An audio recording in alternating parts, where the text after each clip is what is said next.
live, you are live. Good afternoon, everybody, and welcome to what I think is possibly the most special sighting you can ever possibly have out here in the African wild. It is a leopardess there, Karula, the queen of Djuma, and she's eating a duiker that she killed yesterday. We heard her kill it, and around here somewhere, we've yet to have sight this afternoon, are her two little cubs. They are now almost 3 months old, but they're not quite there yet. They will be at the beginning of next month, and it has been a rare privilege for us at Wild Earth during the course of today to spend some time with these very special cubs and our favorite leopard. So welcome to it. My name is James. You are on a live safari. Viam is filming. Hello, Viam. Well done. On the other vehicle today, Sam. He's looking for a male leopard that was recently seen crossing the Djuma Dam wall, and he's being filmed by David.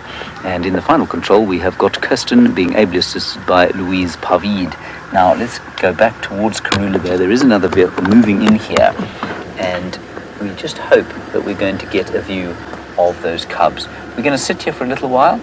We may move a little bit going forward, but I think, like most little animals, those cubs will need to sleep quite a lot.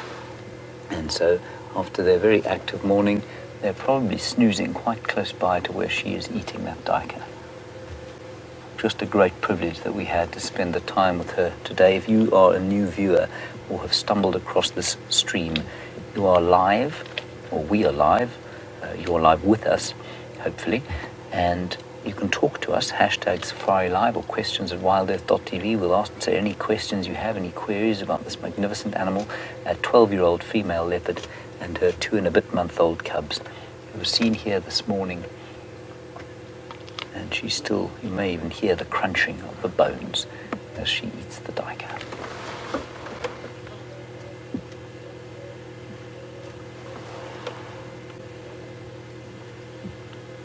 So just to reiterate, I know that some of your regular viewers, the protocol from here on in with these cubs at the moment, it's basically once they get to this age, it's up to the guide's discretion as to how many vehicles we have in the sighting and how many sightings we can establish. So we are here with 2 vehicles. That's what we're going to limit this to.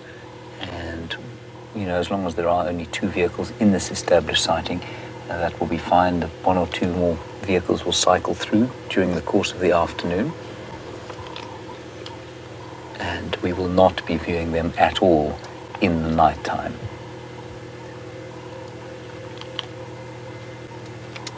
They are able to climb trees now, these cubs. We saw them in a tree this morning, well, I didn't, you did with Brent, and so they are able to climb now. That means they're able to defend themselves quite successfully against any potential attack from hyenas, of course, which is a major threat around here. Unrelated male leopards could also be a major threat, and Viam was just asking me as we drove in here, do I think that Quarantine, who is Karula's cub, who's now 3 and a bit, do I think he would harm the cubs? And I had to say I don't really know, to be honest, but it is possible. Now, I haven't looked in the branches of the tree underneath which I'm sitting. I'm just going to make sure there isn't a little baby fluff ball, golden and black spotted, above my head. Because they can hide quite successfully in trees like this. I don't think Karula would be quite as relaxed as she is if I was parked underneath one of her little babies. So let me take out these priceless binoculars and see if we can't see the little ones.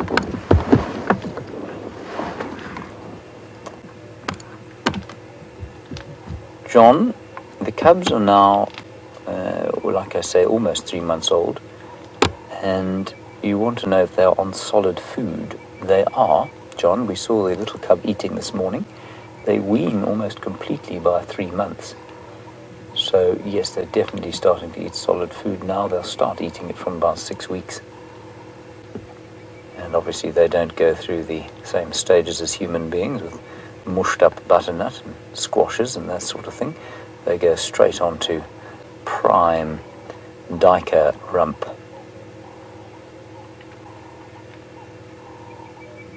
Let's just keep, I'm just going to scan the bushes all around us here and see if we can't see those little ones. Oh, it'd be so nice.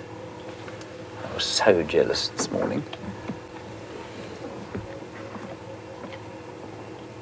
And Taxon spotted the first little one, and he spotted it up in a tree somewhere. I don't know which tree it was, but it was somewhere very close by to where we are now. So they will, much like their parents and brothers and sisters and ilk, go up into trees to rest. So we're just going to keep scanning the treetops around here.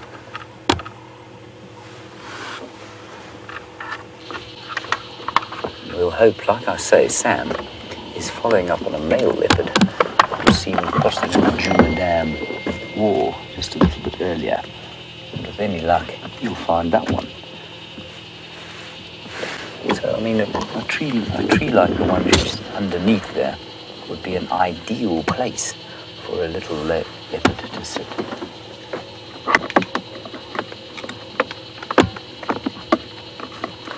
Caroline,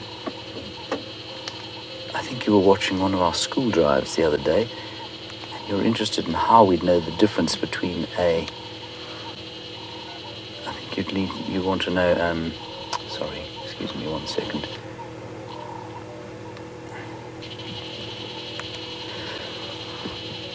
I'm just looking around, trying to see if I can see anything.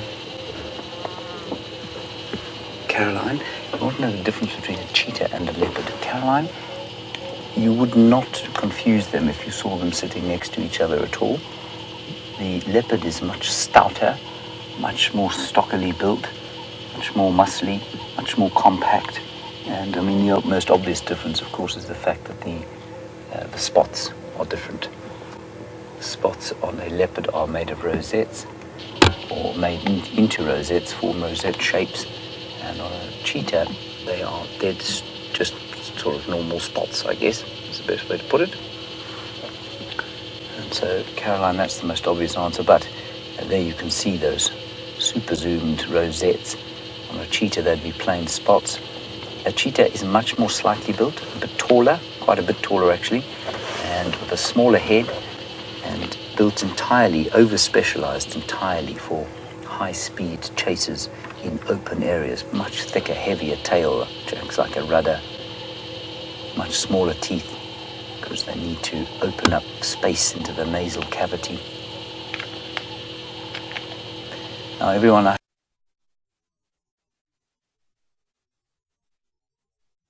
hope you can appreciate that we're not going to sort of drive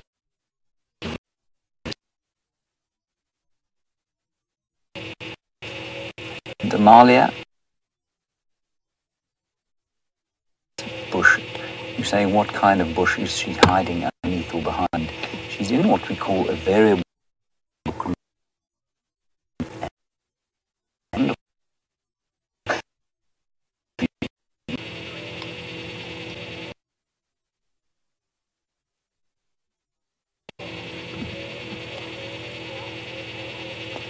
All right, well, while we scan the area, every minute little piece of slightly strangely colored bush, let's go across to Sam, see what he's got to say for himself, and I'll see you back here in just a little while. Good afternoon, everyone. Here we are sitting with a sweet baby giraffe with its mother just ahead of it, and a big male giraffe right next to the river. We've been tracking a leopard for the last 5 minutes because a leopard was seen on the Djuma Dam wall, and it's been very, very difficult trying to locate. But these giraffes will do an excellent job at trying to help us. You can see that their heads are above all the trees, so as soon as they get a glimpse of that leopard, they will make a big sound. And you can see that that mother will definitely protect the youngster that is just behind her. Often in these situations, the mother will go and check to see that everything is safe and leave the youngster just in the foliage where you can see her now. And then we'll come back, call her and say, everything is safe, my young one, come and follow me. But my name is Sam Chevalier. On camera is Dave today. Dave and I have had some great encounters over the last few weeks.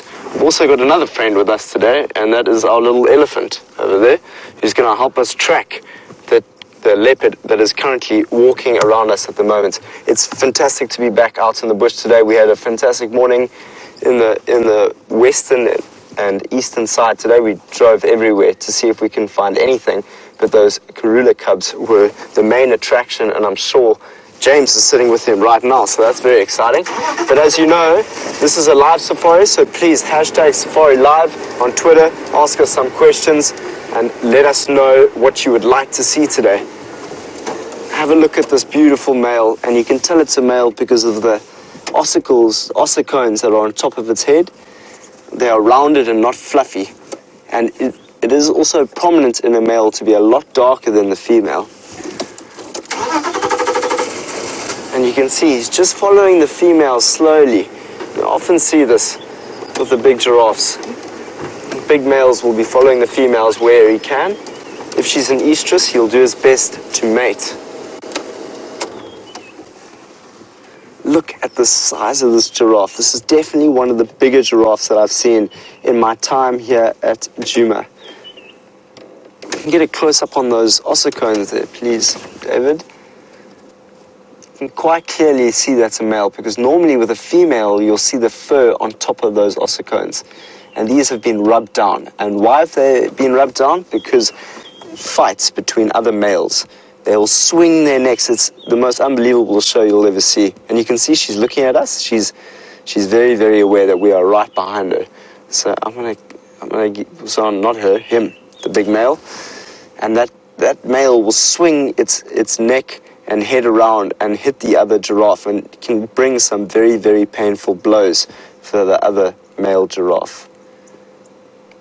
Often you'll see on another giraffe big scars that are from dominant displays and fights. Oh, great camera work from Dave, following that neck all the way to the top of the giraffe.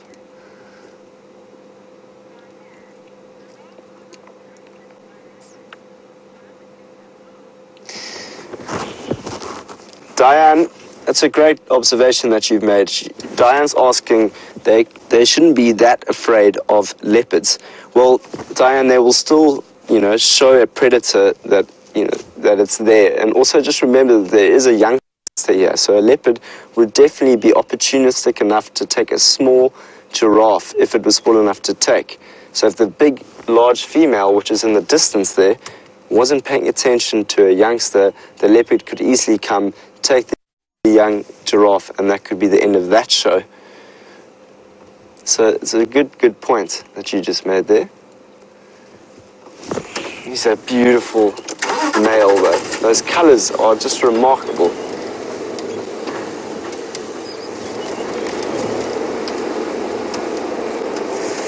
Bella's asking, is this male lurking to try and get lucky? That could very well be the case, but he could also be part of this family. Sometimes the males would join the female and the youngster for a period of time, but a lot of the time the male's also trying to spread his seed, and that's often what male giraffes will do pretty much all the time. They'll go around on their own and solitary and then join females and youngsters. Sometimes it's a social act, sometimes it is purely to spread their seed. That's a great shot. You can actually see the shot of the female on the left of the screen. Can you see that from here, Dave? Yep. Amazing. You can see the female is not as big, but now you can see that fur that's above on those ossicones. And there she's chewing her cud. Very cool. So she'll be looking after that youngster as best as possible. But I would love to stay with these giraffes a little bit longer, but a leopard is in our midst and it's somewhere around here. So we are going to go and see if we can find and locate this leopard with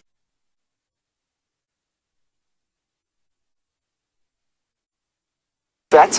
Let's go and see how James is doing with Karula. We've just tried to get a slightly better view, everyone, but I'm afraid there isn't one. This is the best we're going to do. Yeah. It's the best we can do, I'm afraid, for now. If she was on her own here, and we knew she was on her own, then we'd definitely drive around her and see what else, try and get a better view, but I don't want to do that. If those cubs are just the other side of this log, which I suspect they are, then we don't want to disturb them and give them a fright. I'm still looking into the bush here, hoping to see a little flash.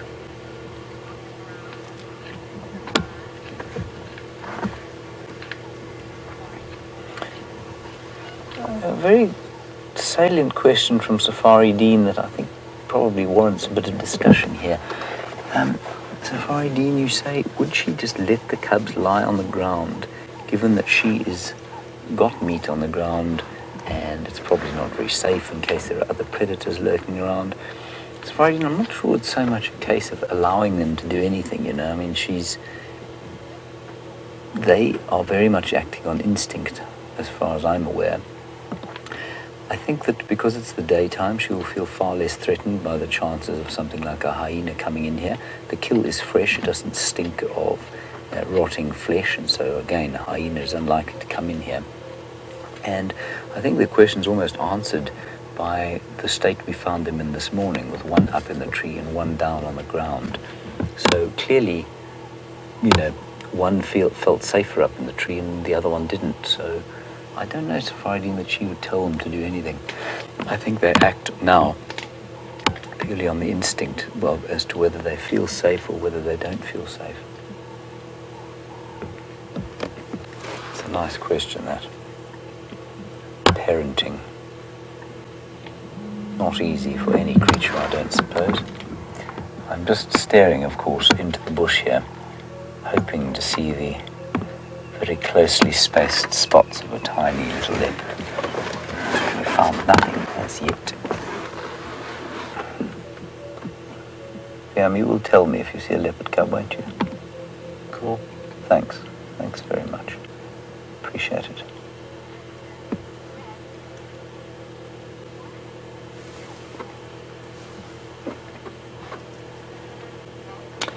Now, Robin, Liverpool, you definitely weren't watching this morning, I don't think. Rob, she had that kill up a tree. You want to know why it isn't in a tree? Is it too heavy? Certainly not too heavy. It was a duiker, and so it probably weighed between 13 and 17 kilograms, which is not too heavy for a leopard at all. She put it in the tree behind her, and then this morning, while we were sitting here watching her, we found her in the tree with the kill. And then she brought it down, and she brought it down so that her cubs could feed on it. And that's why it's down on the ground, and that's why I think the cubs are close by. What's she looking at now? No, not much. She just looked behind her. Ugh, I got so excited there suddenly. She might call the cubs to her, but they'll be here somewhere.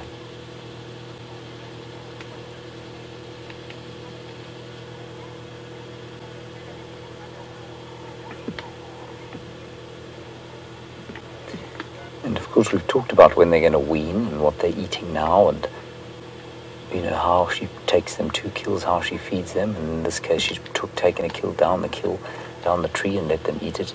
And Elaine in Kentucky, you want to know when she'll start taking them with her on the hunt.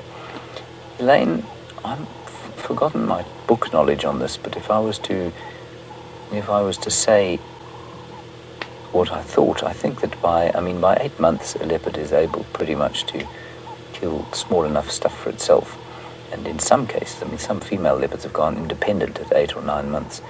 So she will take them, it's not really like with a cheetah where she will kind of take them on the hunt with her.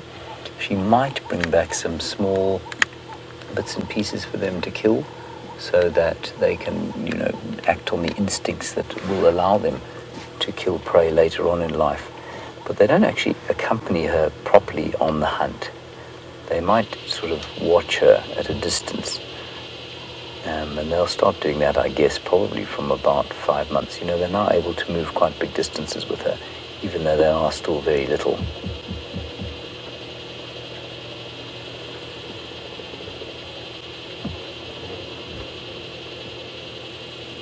You can hear a rain locust shouting off to the side.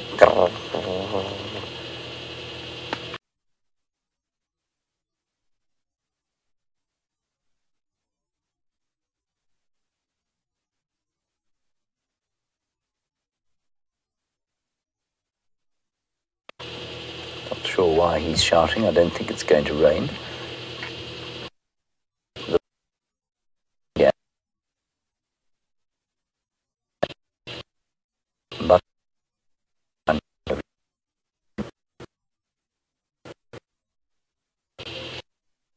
looks like that's probably where the main sort of suite of antibodies would have come from. I don't know if there would be any within her milk. Maybe there would. I really don't know, actually. There are a few diseases, of course, that she cannot help them with. One of those would be rabies. Another might be feline AIDS, or FIV, which these cats are susceptible to. And of course, bovine tuberculosis is something also that a leopard can get, and indeed may well pass it on to her youngsters through the milk. Every time I see a piece of grass moving a little bit faster behind this log here, I think, there.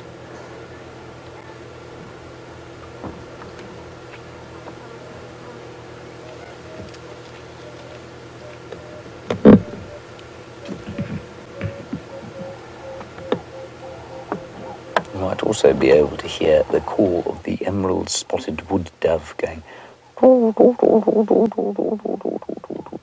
She's looking. Where's she looking? Come on, call, Karula. You didn't come here for a haircut. You want to see your youngsters.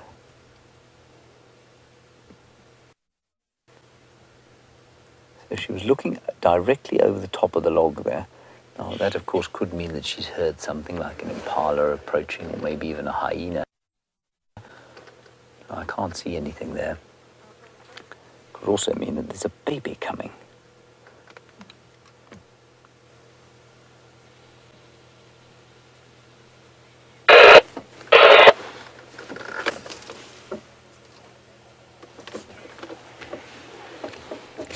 Now, we don't know yet what sex these cubs are.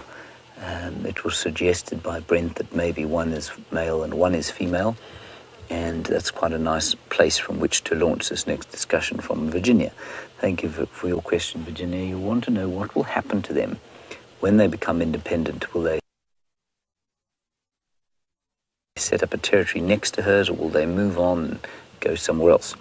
Virginia, a female leopard will set up a territory normally next door to her mother's if there is space, and I don't know if there will be space. Certainly Shadow is off to the west of us here, Tundi to the south, and maybe into Torchwood there will be a bit of space. It's highly likely that her territory will contract slightly as she gets older. She's now 12, of course.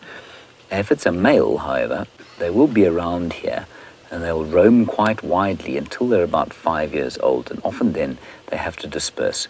If their father is not old and decrepit and is still maintaining his territory, then they will be unable to set up a territory around him, and they will normally disperse quite a long way. And that's important, of course, for genetic diversity. It's very important that the males do that every so often, that they move away from their natal territories, and in so doing spread the genes through the leopard populations. Very nice question, thank you.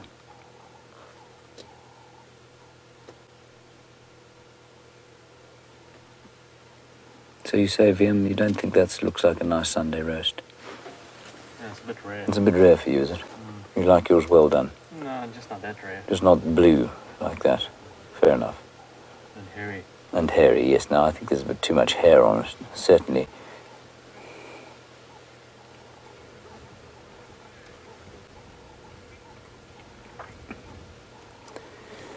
Now, Wendy in New York, I wonder if you have a house cat at home.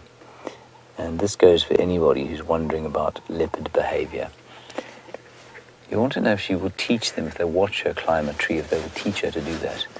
And I think the answer is no, largely. I think largely leopards do things by instinct in the same way that your house cat, Wendy, if you have one, and those of you who do have house cats, will climb trees on their own. Nobody teaches them to do that, of course.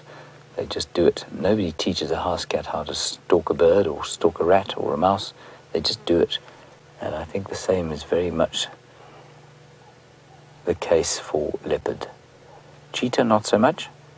And leopard do a bit of coaching as the hunting starts to begin, but normally they're on their own. Well, they don't require any sort of coaching. We're so lucky to be sitting here with this leopard, but it does feel slightly like we're not getting the full value of our sighting without the little ones. I feel a little bit like that. I'd love to see them.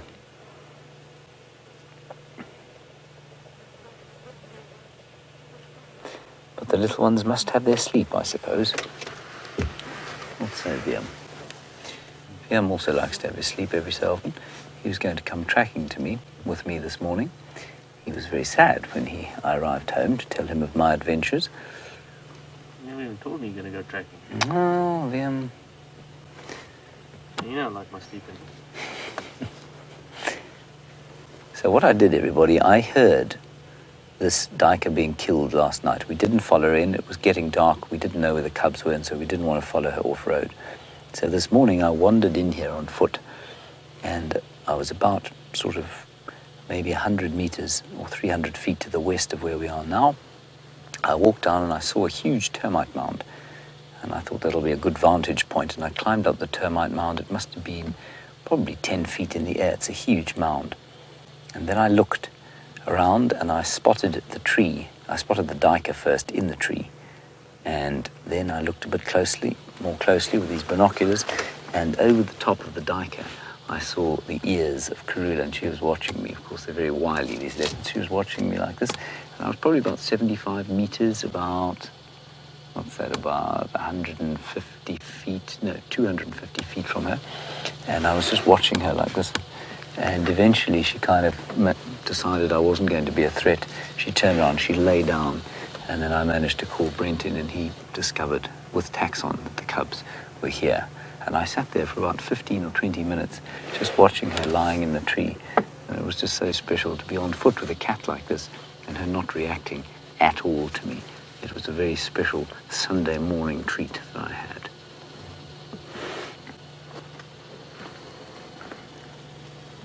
You might be able to hear the sound of a helicopter flying overhead. I think they're doing a few game counts and census things.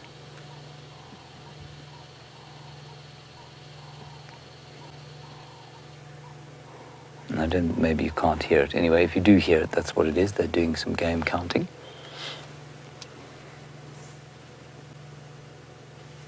And somebody said to me the other day, why do you call it game? Basically, it's a hunting term.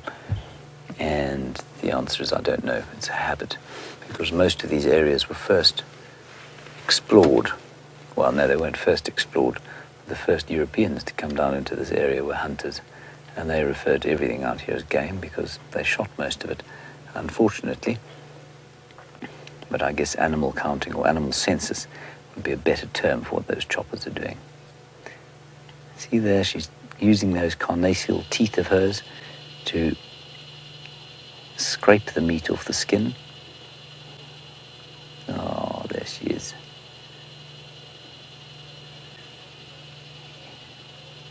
Almost like she's saying to us, what do you guys want? Is there something here that you want to see?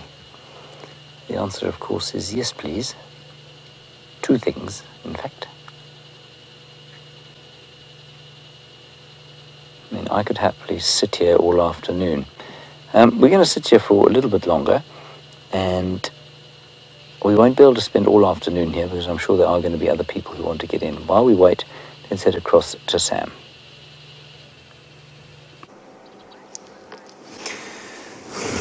So we've just been looking for tracks of this leopard. It was last seen at the dam wall. I just walked down into the dam to see if I could find any more tracks. So you can see it's quite a sandy area. There's quite a few old tracks in amongst some of the tracks there. the plan is to see if I can relocate on it. So what myself and Dave and all of you with us are going to do is we're going to drive this block again just to see if we can hear any more alarm calls from a squirrel or even a bird. A testicular often gives an alarm call. Even a monkey will give us an alarm call. So we're going to drive this road again because my feeling is that it's walked down the drainage line, which is right here. And it's a very thick drainage line, so it's very hard to follow them through there. But as I said, the best way we can follow them is by listening to the different alarm calls.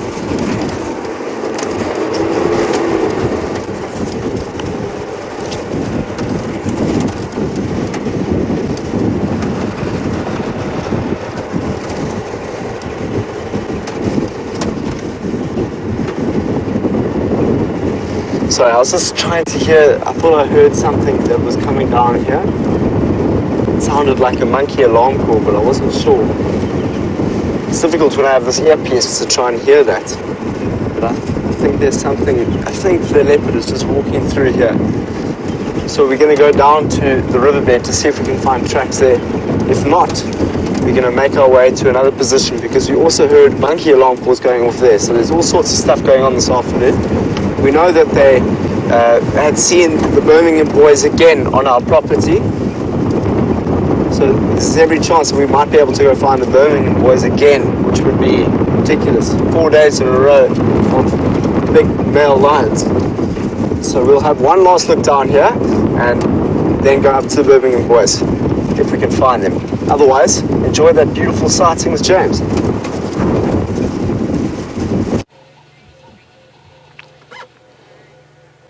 No updates this side, everybody, but we will wait here for a little bit longer and see if the little babies don't come up. Like I say, if there are other people getting mobile on their game drives from Cheetah Plains and Torchwood and Buffelshoek, then we may well have to leave. But for now, it's just Johan and I, and so we'll sit here for a bit longer. Buffelshoek, of course, is a collection of private reserves, and I suspect, of course, also leaving out Djuma, they could well want to come down here, although they both did. I think only one vehicle came in here from Djuma this morning, that was Tax, so maybe Aubrey will want to come down. But Buffelshoek being a collection of private farms, I think you'll find, given that it's a Sunday, many of the people from there will be heading home for work tomorrow. And we'll be at work tomorrow, won't we? I'm at work right now. I know. Isn't it awful? Isn't it really rough to do the job that we have to do? The grind. It's such a grind. Liam, that is very sneaky and unkind of you. I may have been pulling a face or up, showing my bald head or something like that. You signed a release form in your contract to TV.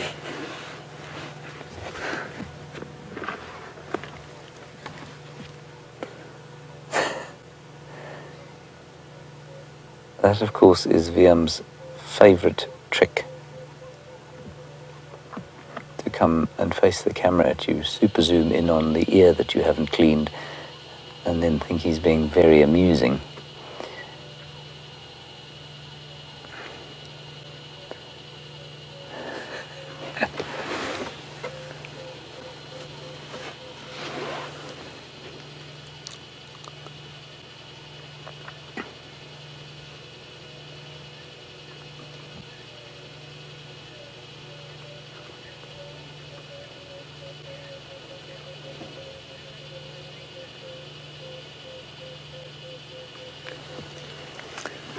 Now, Ravi in New York, oh, here we go. Ravi, I'm going to get back to you. Let's just see what happens here. You've asked about fear and whether the fear of danger is innate or a learned behavior, and what are my observations thereof. Come on, Karula. Show us your wee ones. She's not calling yet. And it might be that she's just stashed a bit more of the kill around there. Can you still see her, Liam?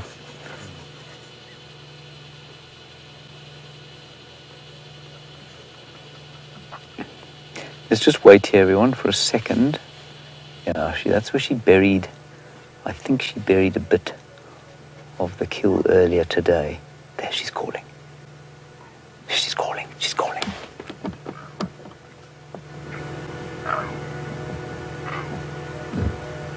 Hold your thumbs, everybody.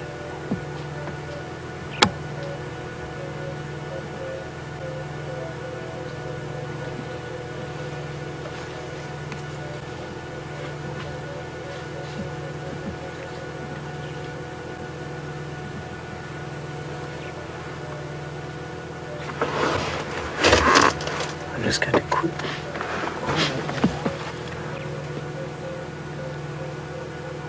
Do you think they're there? Oh, I can't see. She's either licking her foot or licking something else.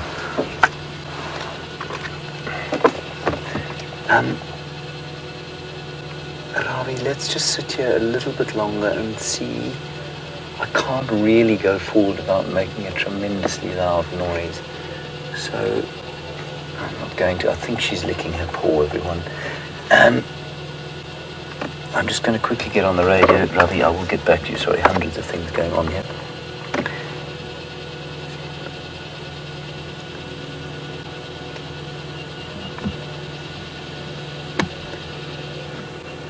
Orbs, Karula is on site, but no view of the youngsters at this stage.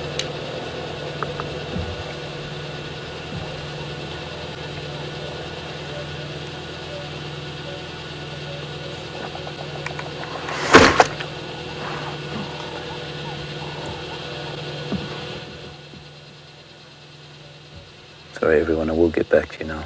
Okay, copy, Orbs. I'll keep you posted. Yeah, we'll make space for you when you get into this area. Right, Ravi, quickly from you. Is fear an innate or learned behavior? Is the reaction to fear? I think probably like most of the behaviors that the leopards have here, I suspect quite strongly that it's a bit of both.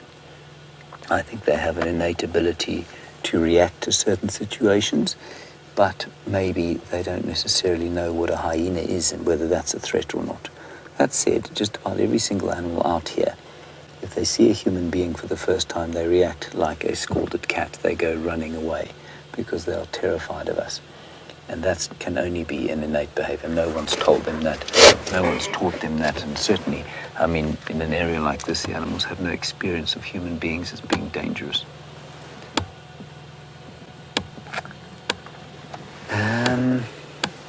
I'm thinking we might do a little bit of a move and see if we can't have a look. I'm just going to talk to Johan quickly. Johan? Do you want to look in around that termite mound? Yeah, just stick your nose in there and maybe look this side, yeah. We'll get a view of the other side there and Johan will tell us what's going on there.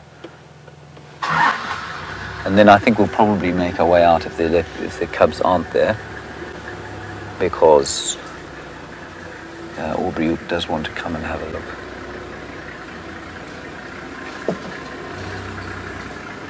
I'm just watching Johan now. You can hear his vehicle moving.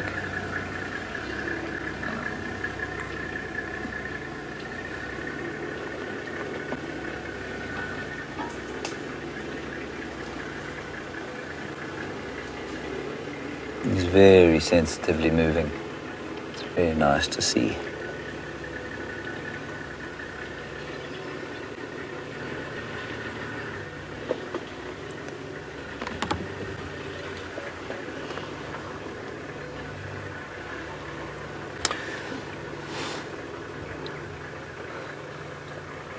Diane, you're in Texas, and a very good question from you about where and when she would move the youngsters. Would she move them during the day or during the night? And when would be the safest? Diane, ironically, the cover of darkness might not be the safest time at all, because that's when all the other predators are mobile. I think she did bring them here last night because she killed it at last light.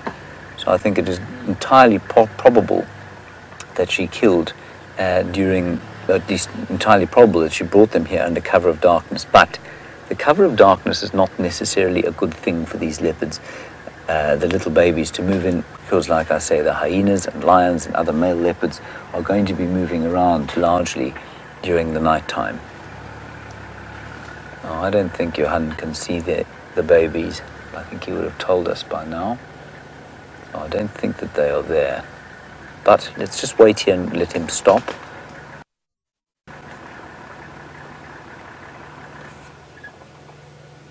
He has stopped.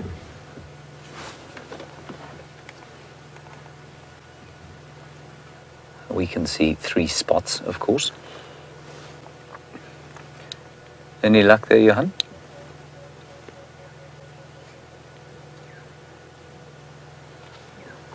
Okay. We'll just do a little move around, because we obviously can't see anything. And if we can't get a better view, we'll probably pull out. I don't know how long she'll be around here, everyone.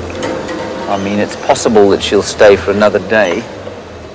But I think it's unlikely, because I think the kill is just about done. She was calling off towards this sort of direction, so I'm just going to stick our noses through this area. Move very slowly, very easily, very gently.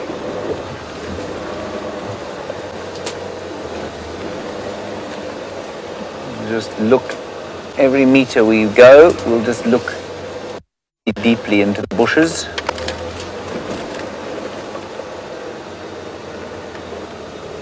We don't want to make too much noise. I know this can be probably something of a frustrating process, but I know that you will all appreciate the need for the slowness and care with which we are operating right now.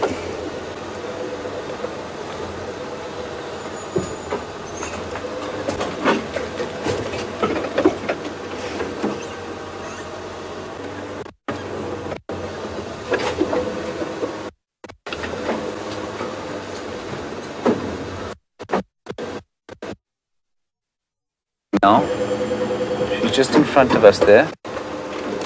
Here there, Impy. Sorry, Kirsten, you'll have to go again with that.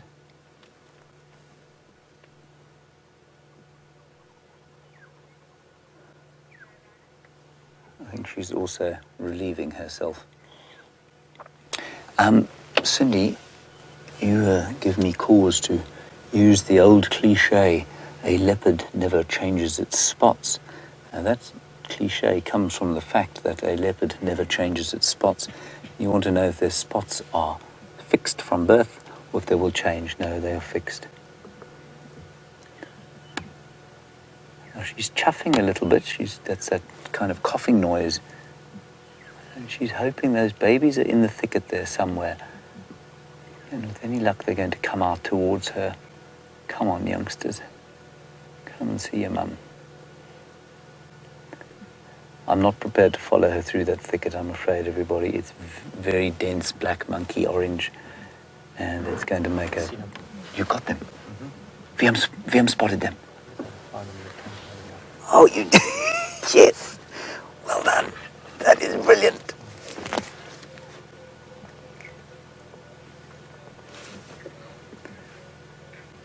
Yeah, I can hear them calling now. Johan, we've got view of one, but quite a long way through this thicket. So we have pushed the zoom to its final limit, and that's why it looks a little bit out of focus, I'm afraid. Is that right, Viam?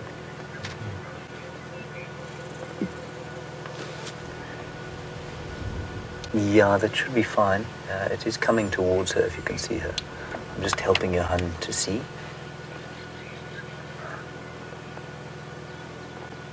Isn't that amazing? Look at the little eye sticking through. Here it comes, patiently moving forward.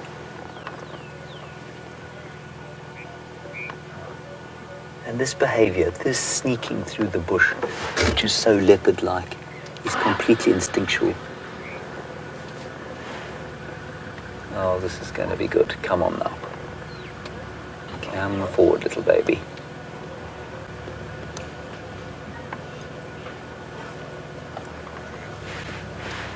You still see it, yeah? Negative. It's in there somewhere, everyone.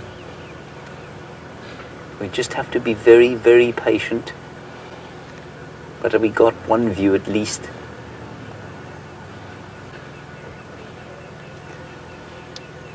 Johan, I'm not sure if you can see her. She's gone to ground, so I think come forward, yeah?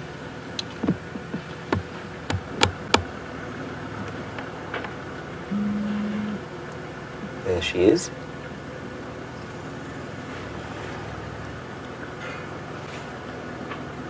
I can't see the little one there. Yeah, that was an absolutely astonishing spot you managed to get there.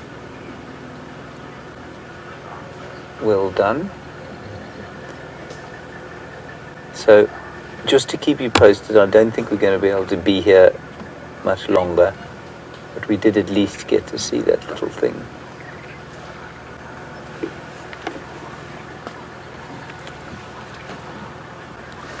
We will maybe sneak a little bit further forward depending on what happens here, depending on where Johan stops.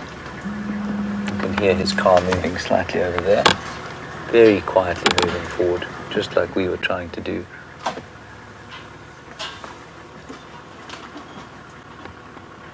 She is not vaguely fazed by any of this movement, of course.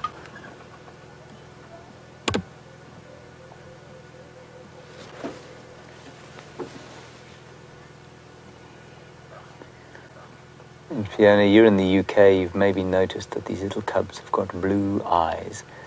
You want to know if that will change. Yes, Fiona, it will change. Sometimes they maintain blue eyes, but normally they change to the sort of yellow colour that you would associate with a big cat. Yellowy green.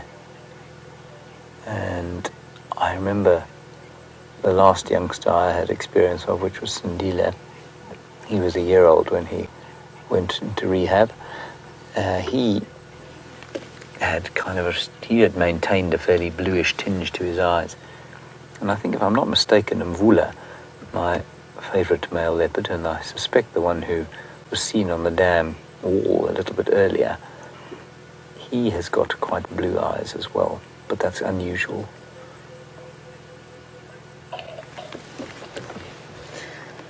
Johan, have you got any view there? We don't have a view here.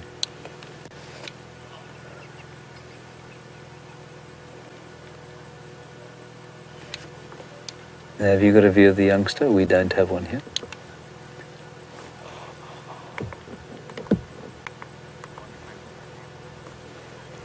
No, negative. It stopped on the edge of the thicket in front of her. Anyway, everyone, as soon as Aubrey gets here, we are going to move out.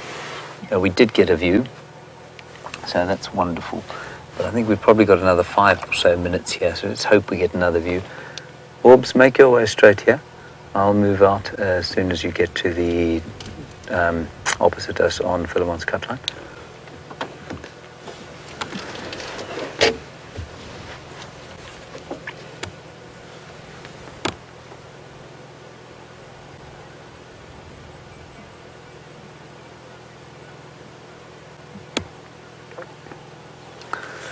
And Monique, you're absolutely correct, of course, that in London, you are correct that the fear of humans could be passed down genetically from leopard to leopard through the generations. Yes, over evolutionary time, that is precisely what's happened with the animals of Africa, and it's precisely why the animals not in Africa react in slightly different ways to the animals that live here. So if a polar bear is a wonderful example, as is a crocodile, which see human beings as fair game completely. Whereas the animals here in Africa, which have a long history of human beings, a long history of seeing us, and a long experience of us hunting them, they of course are much more nervous of us. And so that is definitely genetic. The little one's calling again. You can't hear it, but it's going, help, help, help. Come on, little one. Come out into the sun. Okay. There, she's calling again.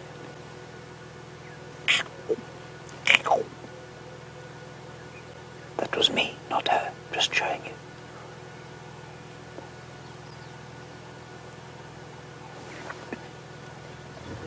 Okay, Johan can see them both. Copy, are they coming towards us at all? Oh, I can see them one there. Can you see it there? You got it there? Okay, Cub, I've got a view of one. The MP, you got it? Oh, there we go. Well done. This is so fantastic.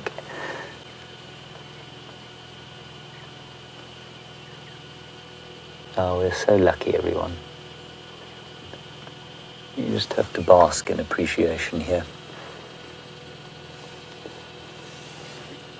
And be thankful for the length of this zoom lens that we have. Oh, look.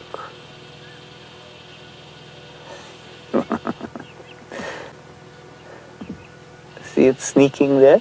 There, look under its tail. Oh, this is too special.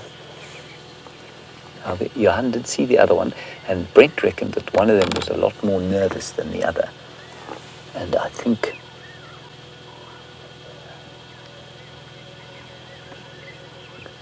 Oh, yeah, yes, here comes the other one. And Lynn, you reckon one of them is much smaller than the other. That is interesting. I'm not sure that the different sexes would necessarily make them different sizes at this stage. Maybe one's eaten a bit more than the other, but maybe one's a male and one's a female.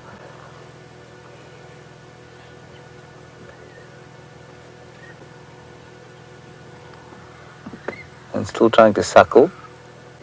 Oh, this is just fantastic. She comes. Oh my goodness, she's coming straight towards us. Wow. This is too special for words. I can't believe this.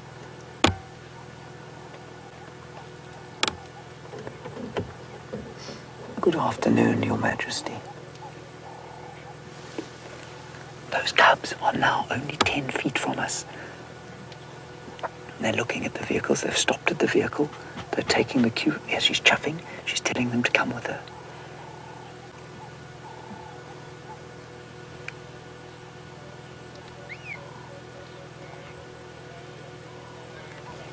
Look. Look.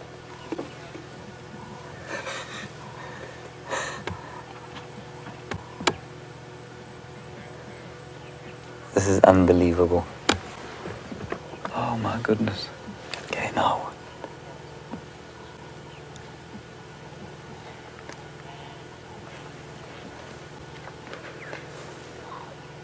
Orbs, I'm sorry, I can't move now. They're too close to the car. Just stand by where you are. I'll move out as soon as they move.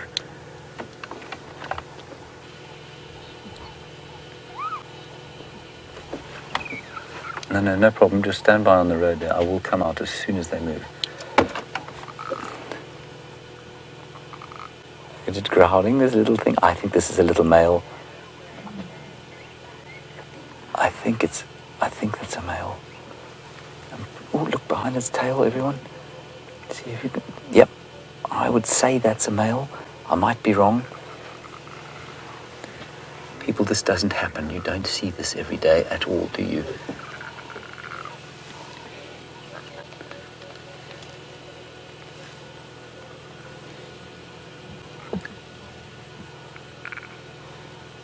Okay, she's just growling at us now, so we're going to sit very still and I'm going to be quiet. She's just chuffing the other one forward now.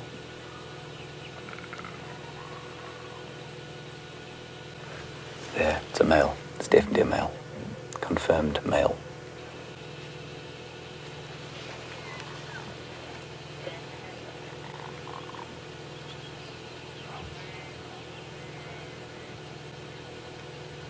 Just sit still, everyone.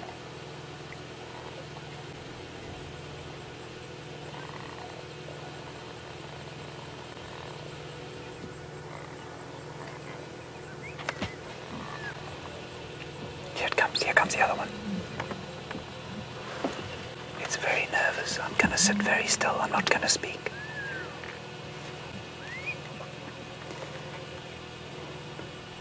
Look.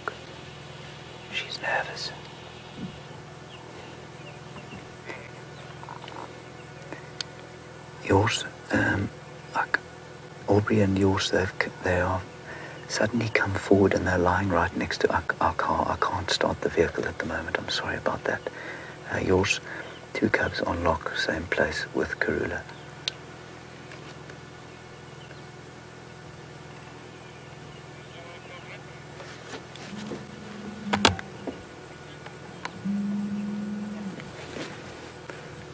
I really would, I'd love to make a space for Aubrey, everybody, but I can't afford to start the car now. I simply can't.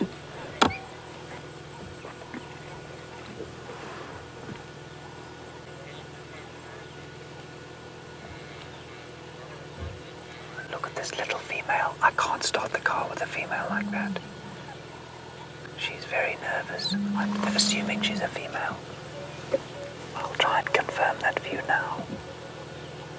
Look, this is unbelievable.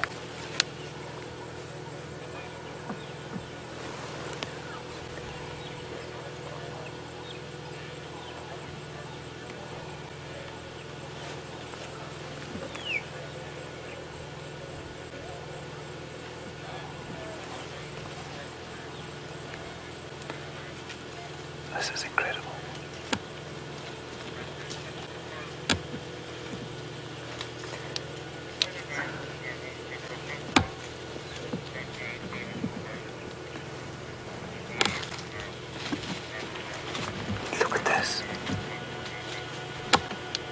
Yeah, if yours, there will be no spotlight here. So yeah, you should make your way here.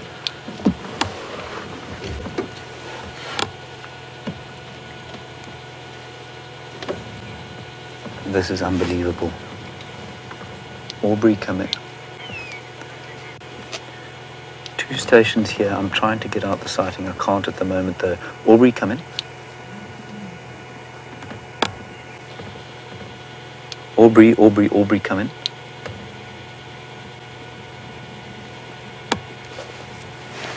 Orbs, come off road now on the track. I'm going to stay right where I am. If you come off road now on the track that you can see in front of you, you'll get them.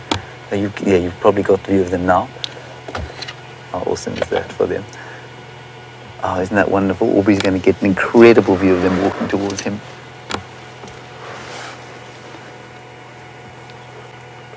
Yeah, she's got both youngsters there. Orbs, you take over the sighting now.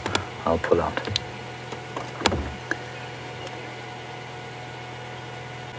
Everybody, was that not the most astounding sighting you've ever had in your lives?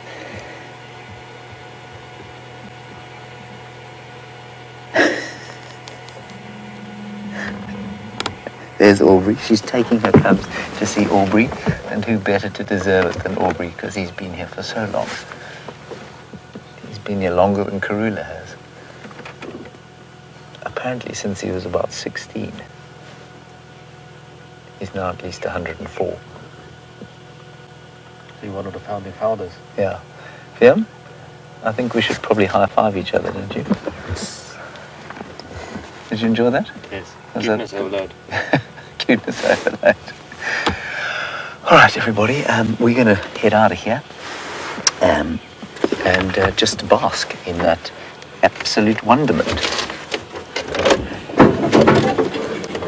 Let's head across to Sam, everybody, and I'm just going to take a load off for a few minutes.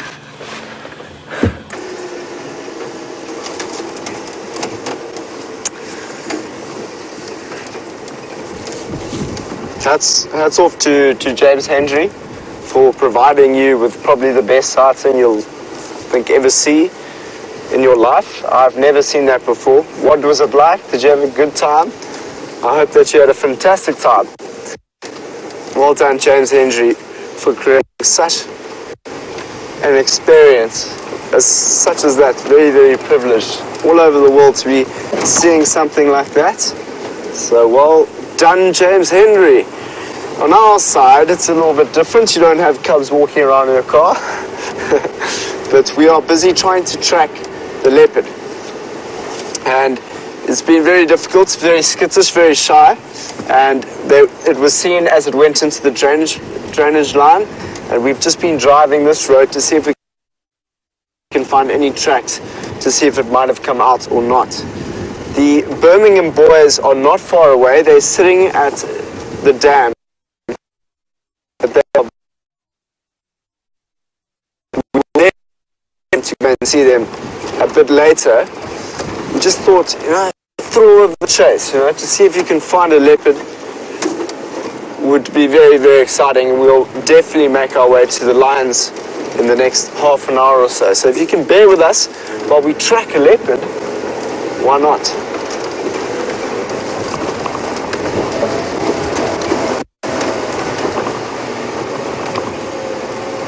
Janet's asking, has the wind died down a bit? Dave, will you confirm that it's pretty much gone?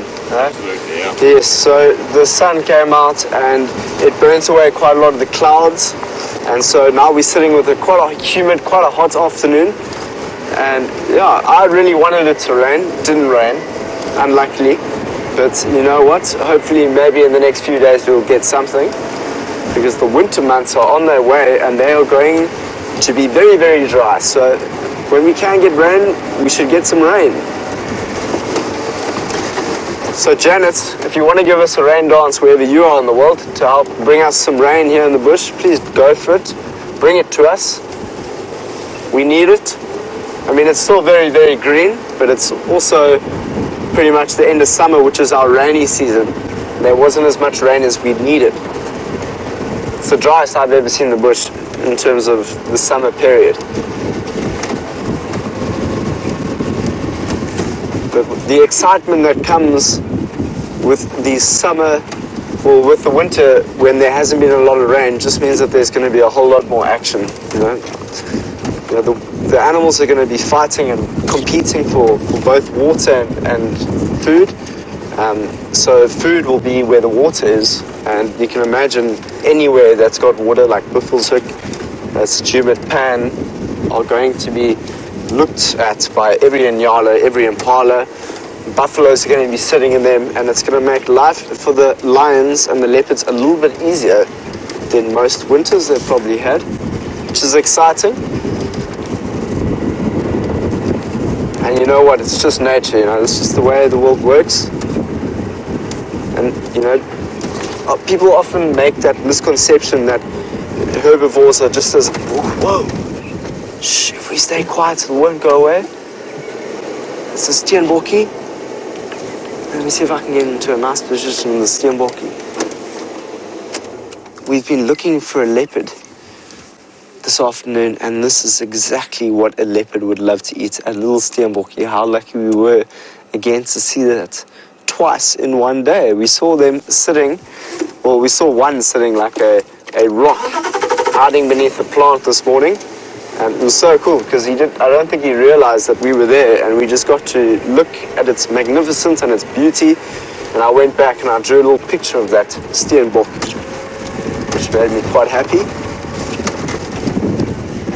But we also, as we're driving, we're listening to any bird call, alarm call, squirrel.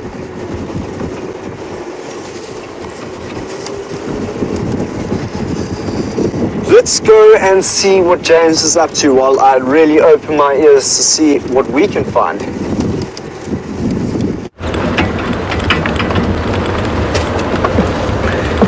I don't really think I can say anything. We're out of the sighting. Liam hadn't seen them before. I'd seen them once before. Sorry, just one sec.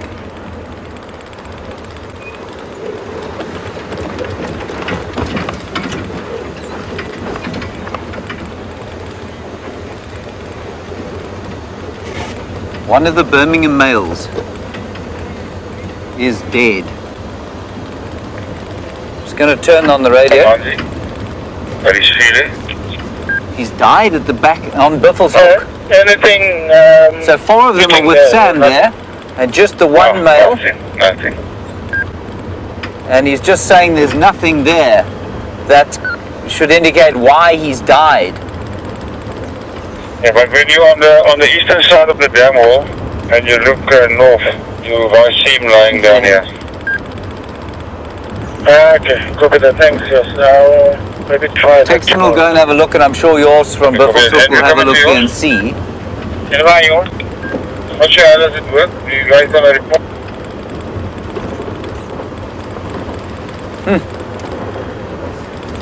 That is quite something. Wow. Don't know what to say about that. Not sure what's going on. I'm pretty sure the Sabi Sands will go and have a look there. It's all happening now. Sorry, Impalas. We're going to Cheetah Plains. We'll see you guys later. Yeah, I mean, who knows? The Sabi Sands will definitely probably go, they'll almost certainly go and collect the carcass and find out what's going on there.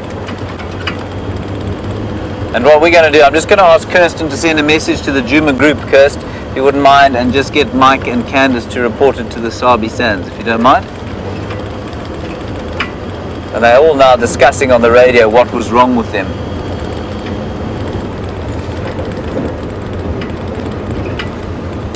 Kirst, just tell them to get hold of Yors if they need him. He's on the Game Drive channel. Phew. That's totally normal. It's purely, I mean, it's not unusual, especially with a big coalition like that. And I mean, I don't know who it was. Maybe it was Scrapper. You know, he seemed to be a bit of a loner at the best of times. I don't know. Anyway, the Sabi Sand will hopefully shed some light on what happened. Hold on one sec. Everyone, we've let Mike and Candace of Djuma know. They will then let the Sabi Sands know immediately.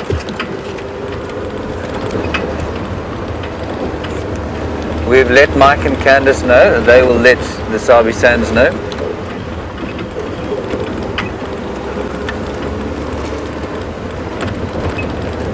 Okay, copy. We've sent them a message on the phone. Alrighty, that's enough of that admin. Let's talk about life, the new life that we've just witnessed, the most fantastic sight of those two baby leopards. Only, what do they, about 5-6 feet from the vehicle. Karula brought them straight towards us. She did give me a little bit of a warning. She lifted her teeth.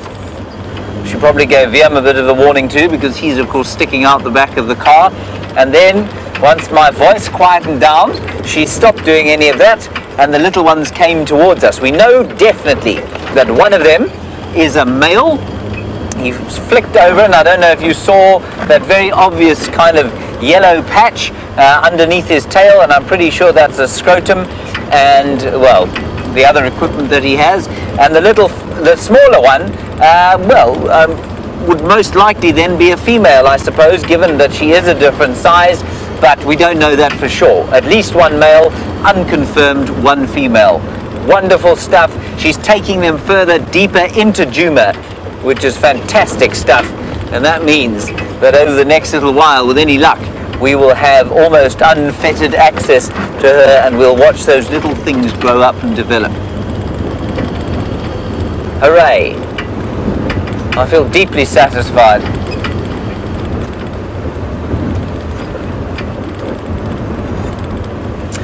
Well, here's an interesting one that I think could be answered both ways. Alex in Ohio, you're interested if in whether or not the Boulder Cub might survive better than the more timid one. And I think the answer is probably not, actually, because, of course, the bolder one is more likely to take chances. And as a leopard, the last thing you want to be doing is taking chances. As a leopard, your safest route to survival is to stay in the shadows. Don't stick your head above the parapet, and stay as kind of cautious as you can. So, no, I wouldn't say so necessarily. I think it's totally normal for the little male to be slightly more rambunctious than his sister at the moment.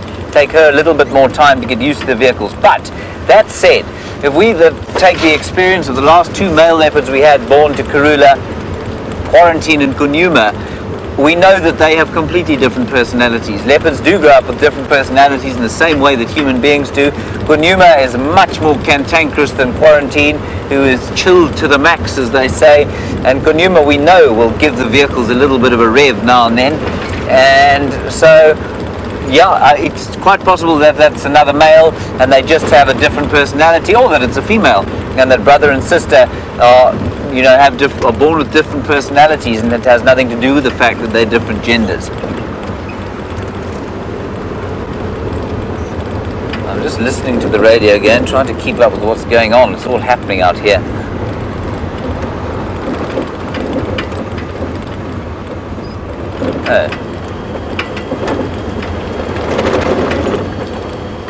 Andrew calling in zebras. I thought it was something a little bit more exciting than that.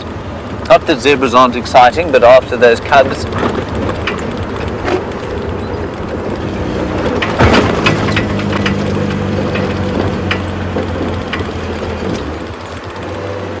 now, mind you, you're wondering if there wasn't a lesson in some of Karula's behavior there. Was she showing that the vehicles are not a threat? I think indirectly, absolutely, that's precisely what she did. She walked them straight past us, basically underneath Viam's left hand, and she showed them, he almost could have reached out and grabbed one. Well, I'm glad he didn't do that. But I think there was an indirect lesson there. I'm not sure that she was thinking consciously to herself, well, let me show them that the vehicle's no issue. She has certainly in the last little while been a bit cantankerous around the vehicle, so I think it was very nice that she seems to be over that, certainly with regard to Rusty anyway. And yeah, so there's an indirect lesson there where the cubs will probably react slightly less nervously to us the next time we see them, which I think is great. But I don't know that there was any direct intention there. But we don't know, you know. We just don't know the answer to many of these questions. We don't know exactly how cognizant her thinking is when she thinks about teaching them. The scientists will tell you various things, but I think half the time they're guessing just like the rest of us.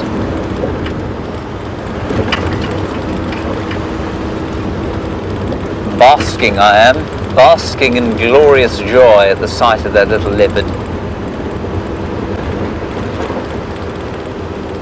And I think from the sounds of things on Twitter and on our email, everybody had just as good a time as we did with those little cubs. And yeah, we're not going to see that every day. I'm sure we'll see those cubs again.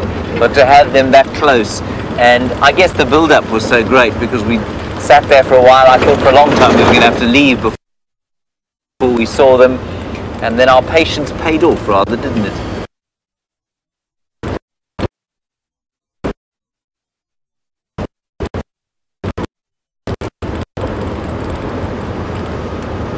Yeah.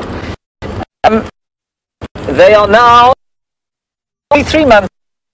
2nd of May. 3 months on the 2nd of May, so they're about a week off that. And then you know when you want to know when they're going to leave their mother. Well, that's going to depend very much on the discussion that we were having earlier about the male and the female. The male will most likely stay with her for up to 2 years. So he can sort of between 18 months and 2 years is when he'd disappear. The female can go as independent as early as 8 or 9 months. That is very early though. Most likely, especially if she's got a male sibling, you will have to spend time with mum a bit more than she will. I think probably around 14 months or so, 14 or 15 months, she will probably go independent. She won't then own a territory though, but she will stay on her own within her mother's territory, and then she'll slowly kind of carve out a niche over the years that, you know, the years after that, until when she's about 3, she'll have her own territory and probably have her own babies. The male, just like human babies, they tend to mature a little less quickly than the females, and they take a bit more time to let go of the comforts of home.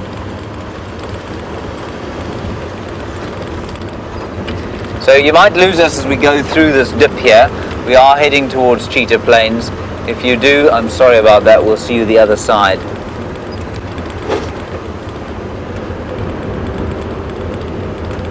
Kirsten, we still got signal? We're still alright?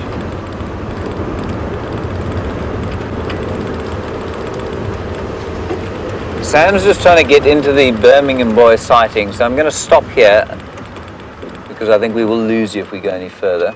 So we'll just stop here and have a listen. And James Bear, a lovely one from you. We had an incredible sighting the other day of an African hawk eagle, 2 African hawk eagles, and you're wondering if there's a bird of prey that might try and take those little ones. Yeah, I'm pretty sure that there would be. And what birds of prey would they be? Well, I guess at night an owl might. Giant eagle owl could easily eat a little leopard cub that age. A martial eagle afternoon, so they're still quite vulnerable. But in such thick bush mode, you saw the and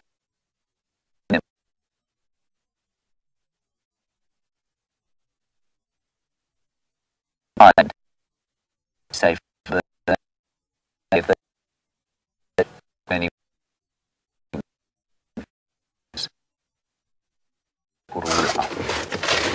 right, we're going to ease down this road. We might maintain signal. Justin, you let me know if you want me to stop. Sam's just trying to get in. Oh, we can. We can go straight across to Sam. He's at Buffelshoek Dam looking for their 4 remaining Birmingham boys.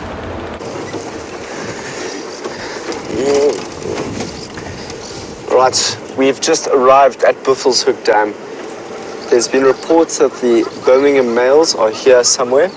We're just going to see if we can find them. We're not sure where they are exactly. We just spoke to someone on the radio now. So we're not completely sure on the events of this afternoon, but I think as soon as we can find them, we can get to know a little more about what's going on with the Birminghams this afternoon. So they're either on this road or that road over there. Let's see what we can find. I must say, it's been a very interesting afternoon. All sorts of things have happened. We've just heard alarm calls from every direction. There's a buffalo just into the bush, into the thicket there.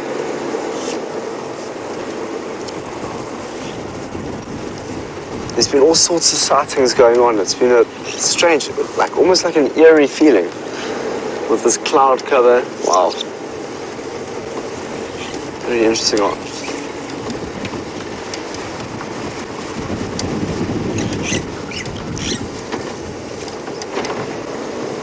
It is the circle of life. That's exactly it. Things change. And it's Kimmel, they do change. And it seems that we're trying to find them at the moment. I think they could have been on that road over there. You know, make our way in that direction. It's a strange feeling. Let's go and see what's going on. Let's go and uncover this case.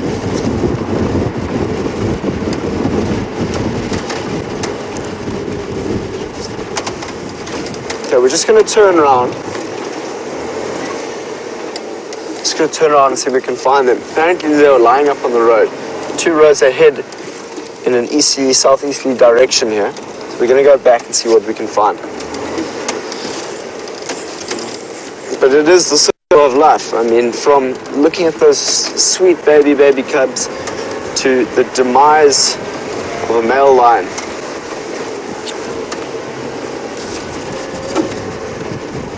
That's exactly it.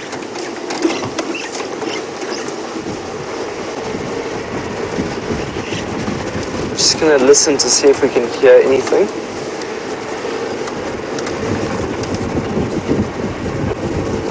There's some buffaloes over here.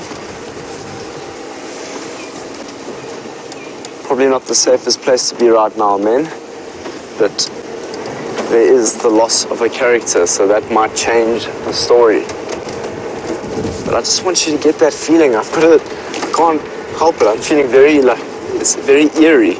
It's the only word I can give to the situation. Like, what happened? What is going on? I'd love to know.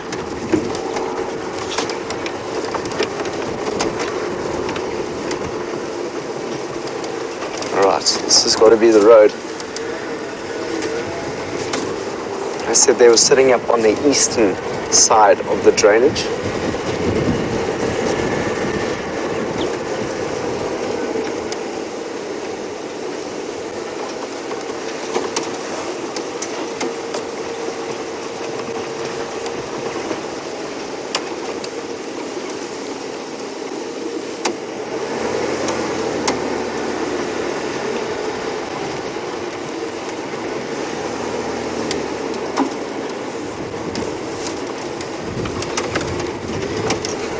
Fiona just noted that it could have been the Birmingham that we saw yesterday that was injured. It could have very well been. I'm very keen to find out what that story is and which male lion it is. I'm just going to get hold of Grant, who was the last station that was here. Try and get a reading for where these lions are. Grant, do you copy, Grant?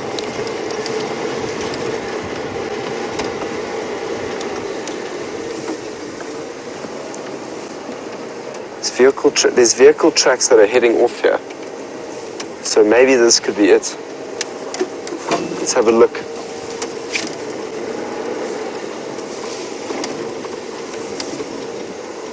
They did say that they were on the eastern side of the drainage line.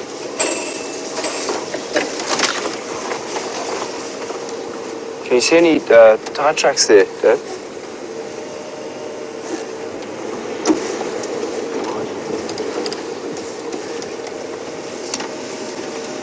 There's no tire tracks here.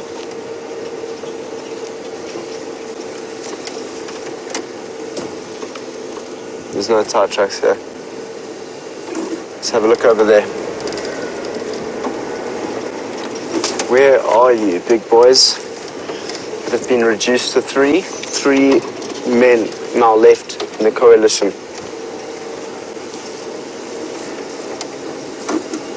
Okay, they don't seem to be here. I'm just going to try and get hold of Grant, because he is the last station that was here. Grant, do you copy, Grant?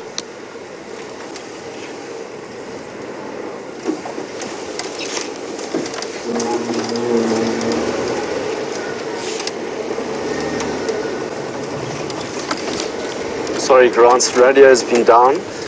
Could you please just give another... are they sitting in the middle of the road, on the road to the east, or are they into the block towards the eastern side of the dam?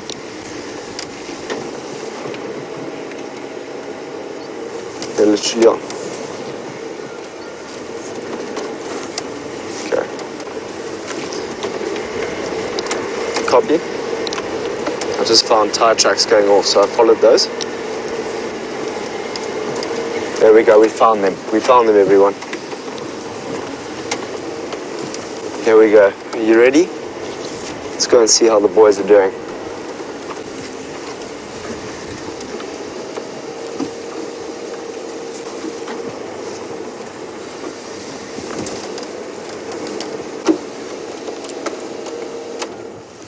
We know that there are 5 Birmingham boys.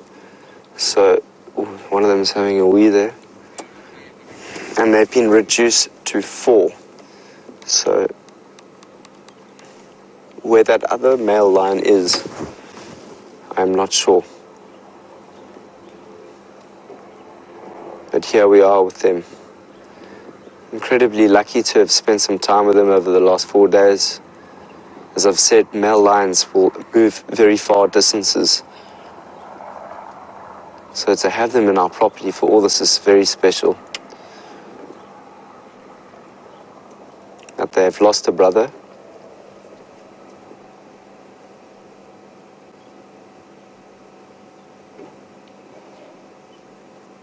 You can see all of them aren't in the best of shape. But they definitely fed last night. Their stomachs are a little bit fuller.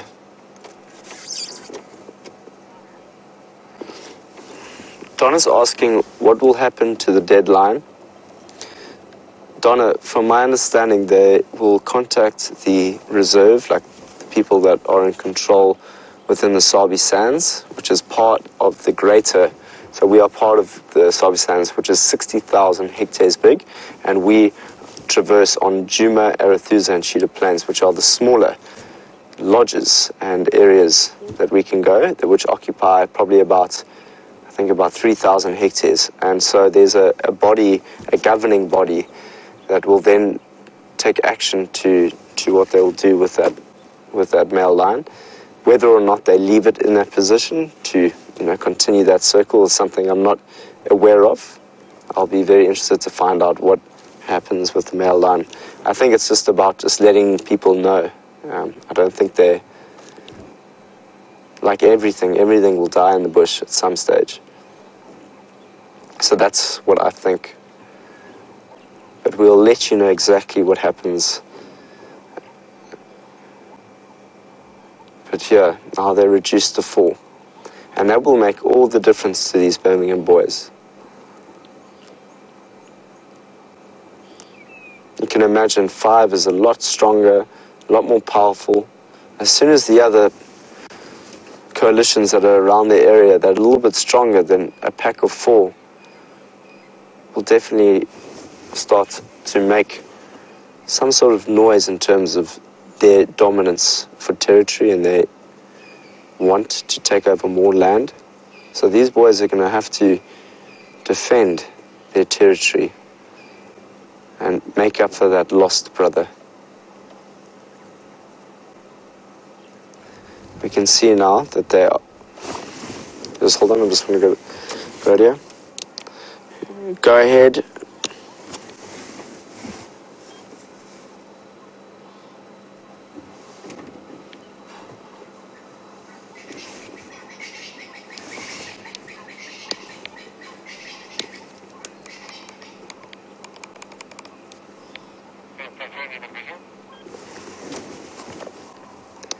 A firm grant. I'm with all 4 of them.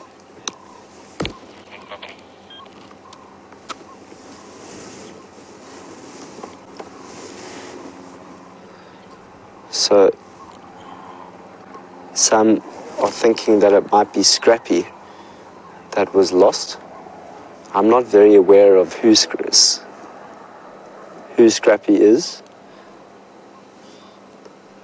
Chris, could you go ahead with that again?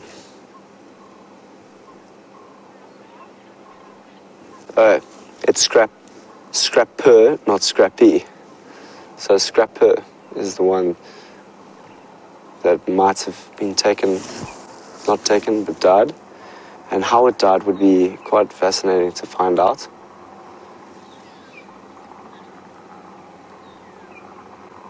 I wonder how aware they are of the brother. See, initially what I thought was that it was someone within this group that had died, so I was very confused. I was driving up here and I thought one of these boys had passed away, but it was obviously the one that we haven't been seeing for the last couple of days. But if you have a look there, the one that is moving his tail like that, have a look at that darkness around the back of its paws and its arm there. That is a mange. You can see that it's got progressively worse, and that could have been because of a fight or a scrap that they had, and the skin didn't heal properly. But he's definitely not looking in the best condition that he can. And you can see he's moving the most out of the others, purely because a lot of the flies are coming towards him and he's slapping them away. There you go, you can see him moving that tail often. Yet the one looks very relaxed. He's got his legs up on his brother there. You see, he looks very uncomfortable. Looks very uncomfortable. But it's been really sitting with you 2 days ago while they were walking across our vehicle. They looked very, very strong and dominant as they walked, and their manes were flaring in that morning sunlight. So I don't want to paint a picture as if they're not strong. It's just that they are not looking as big and healthy as they could be. So they're still very, very strong males, and that's beautiful. Look at that. They're still very strong males that will be able to protect and conserve their territory. Not conserve, sorry, protect it and sit with them and look after their females.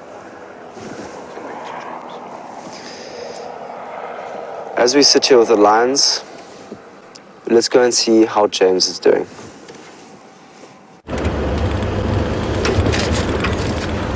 Well, everybody, we're making Wiam's world premiere here at Cheetah Plains. Wiam, what are your impressions so far? Very nice. Very nice, good. Well, I mean, if he thinks this bit's nice, wait till we get to the clearings, which we're about to explode onto now. We're on Owl's Nest Road. Liam wasn't particularly impressed by the fact that we were on Owl's Nest Road, but his face did light up a little bit when we saw Cheetah play at least a 3 in a row pan. He was very pleased with that. While we drive along, it is important, of course, for me to let you know that Viam's video of his holiday in the Kalahari is now live on YouTube. Viam, where will they find it? My Facebook page. Your Facebook page, check him out. Amazing video of his trip to the Kalahari, and just demonstrates how wonderfully diverse the landscapes and animals of this great country are. We're going now towards Cheetah Plains Pan, which is in the big clearing there. I think that's where we're going. Check my map.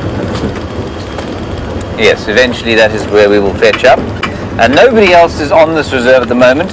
I think Mike is on leave, and Andrew and Ephraim are both either on Torchwood, Bibbleshoek or Djuma. And so we are alone here, which is just wonderful. Not because I'm being antisocial, but because it just gives you a nice feeling of wilderness to be alone on a piece of land like this, exploring, where anything could happen around any corner, or nothing could happen around every corner.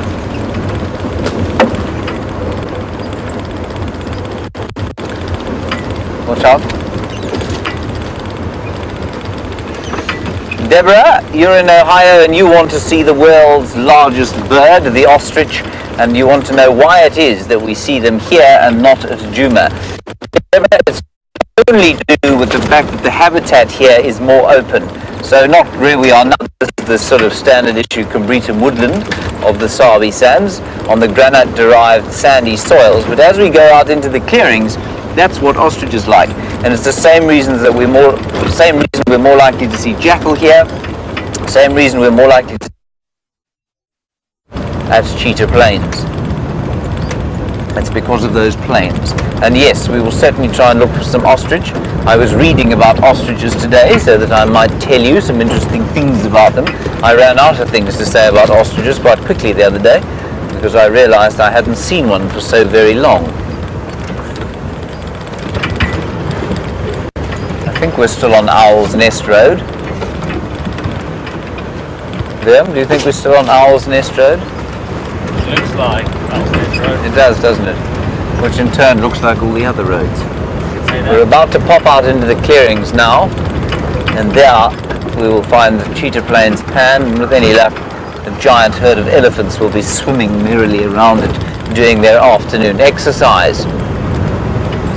Brent had an amazing sighting of a little elephant having a swim there 2 days ago, or yesterday morning, and the temperature's plummeted somewhat since then. It's quite nice. Much cooler than it has been. Alright, Riam, are you ready? Are you ready to behold the great plains of Cheetah? As we come around... I promise you what? Quarantine. I didn't think I promised you quarantine. I said he does like to hang around here though.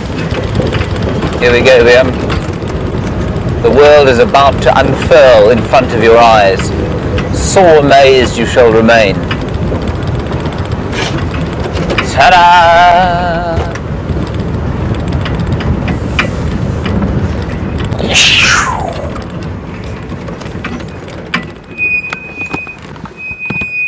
What do you think, Viam? Are you impressed? Very open. Very open. Unfortunately, fairly heartbeat free.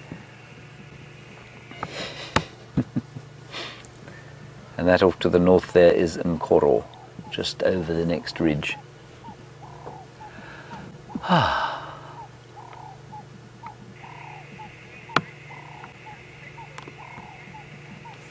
Now, James Richard, I'm thinking precisely the same thing as you.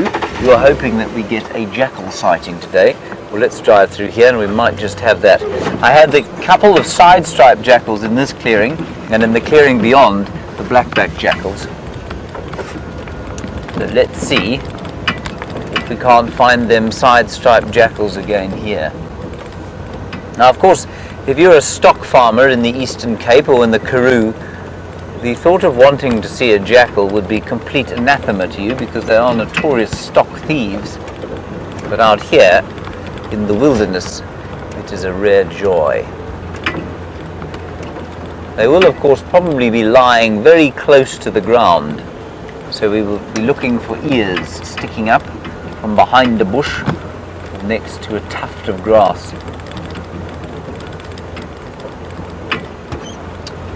Do you see any jackals, Vian?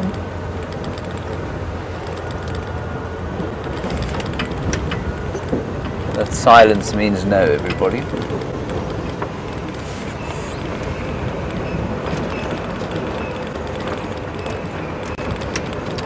Sorry, Kirsten, I'm reading you 0 out of 5 at this stage.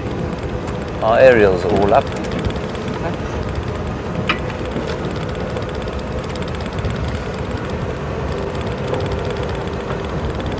Ah, thank you. Apparently lots of you have seen VM's video and are commenting on its brilliance. Well, I think it was a very brilliant piece of work. There is a Swainson's Franklin. Now, it's not very unusual, but we don't often see them here. There's 2 Swainson's Franklins. Let me just try and get into a position where we can see it with the super zoom. There we go. They're not common, and they are very fast. I'm sure some of you who've been keeping your bird lists for not the longest time will not have the Swainson's Franklin on your list. And if you're wondering if you perhaps got a South African bird book, the Swainson's, oh there he is, the Swainson's Franklin is differentiated from the red-necked Franklin in that the red-necked Franklin has red legs. So in the typical tradition of ornithologists, they've named the red-necked Franklin after its red neck and not its bright red legs, which distinguish it completely from any other Franklin. I'll show you what I mean now, once we've finished the view there.